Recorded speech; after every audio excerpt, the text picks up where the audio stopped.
അസ്സലാമു അലൈക്കും വറഹ്മത്തുള്ളാഹി വബറകാതുഹു. വളരെ ശ്രേഷ്ഠതയുള്ള ഒരു സുന്നത്ത് നിസ്കാരമാണ് പെരുന്നാൾ നിസ്കാരം. എല്ലാവരും നിസ്കരിക്കാറുണ്ട് അല്ലേ? ഏത് നിസ്കരിക്കാത്ത വ്യക്തിയും പെരുന്നാളിന് പള്ളിയിൽ പോകും, നോമ്പിനും കുറേയൊക്കെ പള്ളിയിൽ പോകും അല്ലേ? പെരുന്നാൾ നിസ്കാരം വളരെ പ്രധാനപ്പെട്ട ഒരു സുന്നത്ത് നിസ്കാരമാണ്.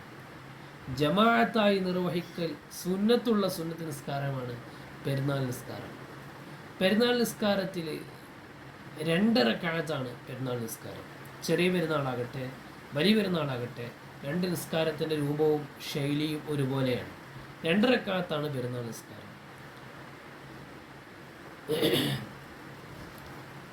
ആദ്യത്തെ റക്അത്തിൽ വജ്ജഹത്തിനു ശേഷം ദുആഉൽ ഇഫ്തിതാഹ്, പ്രാരംഭ പ്രാർത്ഥന അല്ലേ, അത് ഒഴിവാക്കാൻ പറ്റില്ല, ഒഴിവാക്കൽ കറാഹത്താണ്. എല്ലാ നിസ്കാരത്തിലും വജ്ജഹത്ത് ഓതൽ സുന്നത്താണ്. ജനാസ നിസ്കാരത്തിൽ വജ്ജഹത്ത് ഓതൽ പാടില്ല. മറ്റു നിസ്കാരങ്ങളിൽ വജ്ജഹത്ത് ഓതൽ സുന്നത്താണ്. ആ വജ്ജഹത്തിനു ശേഷം 7 തക്ബീറുകൾ ആദ്യത്തെ റക്അത്തിൽ ചൊല്ലുക. ഓരോ തക്ബീറുകൾക്കിടയിലും സുബ്ഹാനല്ലാഹി വൽഹംദുലില്ലാഹി വലാ ഇലാഹ ഇല്ലല്ലാഹു വല്ലാഹു അക്ബർ എന്ന ദിക്ർ ചൊല്ലുക. 7 തക്ബീർ കഴിഞ്ഞതിന് ശേഷം പിന്നീട് ഫാത്തിഹയും സൂറത്തും ഓതി സാധാരണ പോലെ റുക്കൂഇലേക്കും എഴുതിദാലിലേക്കും സുജൂദിലേക്കും സുജൂദിൻ്റെ ഇടയിൽ ഇർച്ചത്തിലേക്കും പോയി വീണ്ടും സുജൂദ് ചെയ്ത് ആ റക്അത്ത് പൂർത്തീകരിച്ച് ഖിയാമിലേക്ക് വരിക. രണ്ടാമത്തെ റക്അത്തിൽ 5 തക്ബീർ, ആദ്യം തന്നെ തക്ബീറാണ്. ഇന്തിഖാലിൻ്റെ തക്ബീർ കഴിഞ്ഞ ഉടനെ അവിടെ ഒരു തക്ബീറും കൂടെ കെട്ടിയിട്ട് 5 തക്ബീർ ചൊല്ലുക. 5 തക്ബീറിൽ ഓരോ തക്ബീർക്ക് ഇടയിലും നേരത്തെ പറഞ്ഞതുപോലെ സുബ്ഹാനല്ലാഹി വൽഹംദുലില്ലാഹി വലാ ഇലാഹ ഇല്ലല്ലാഹു വല്ലാഹു അക്ബർ എന്ന ദിക്ർ ചൊല്ലുക ഓരോ തക്ബീറുകൾക്കിടയിലും. ശേഷം റുക്കൂഇൽ പോവുക, ശേഷം ഫാത്തിഹ ഓതുക, സൂറത്ത് ഓതുക, ശേഷം റുക്കൂഇൽ പോവുക സാധാരണ പോലെ തന്നെ.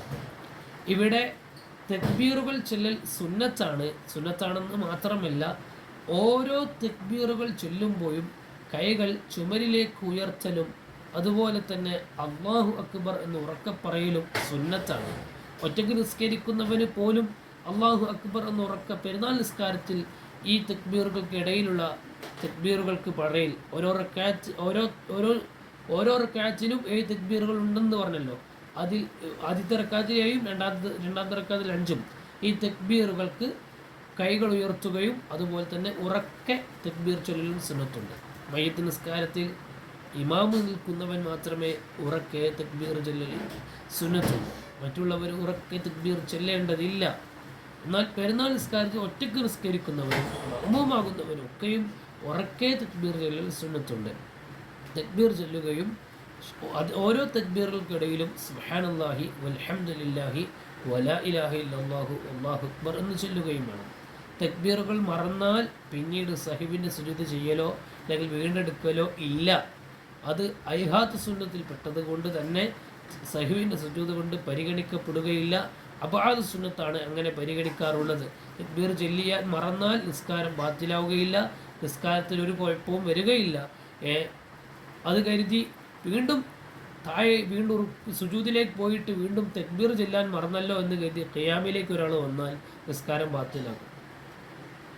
ഫർളിലേക്ക് തിരിച്ചതിന് ശേഷം പിന്നെയും സുന്നത്തിന് വേണ്ടി മടങ്ങിയാൽ നിസ്കാരം ബാത്തിലാകും. അത് ശ്രദ്ധിക്കണം. തക്ബീർ ചൊല്ലൽ നിർബന്ധമില്ല, സുന്നത്താണ്, ചൊല്ലണം, ഒഴിവാക്കാനുള്ളതല്ല. അഥവാ മറന്നുപോയാൽ ഒരു പ്രശ്നവുമില്ല, ആ സുന്നത്ത് ഒഴിവായിട്ടുണ്ട് എന്നേ ഉള്ളൂ, വേറെ പ്രശ്നമൊന്നുമില്ല. സാധാരണ പോലെ നിസ്കരിക്കാം. അല്ലാഹു തആല തൗഫീഖ് നൽകുമാറാവട്ടെ. അസ്സലാമു അലൈക്കും വറഹ്മത്തുള്ളാഹി വബറകാതുഹു.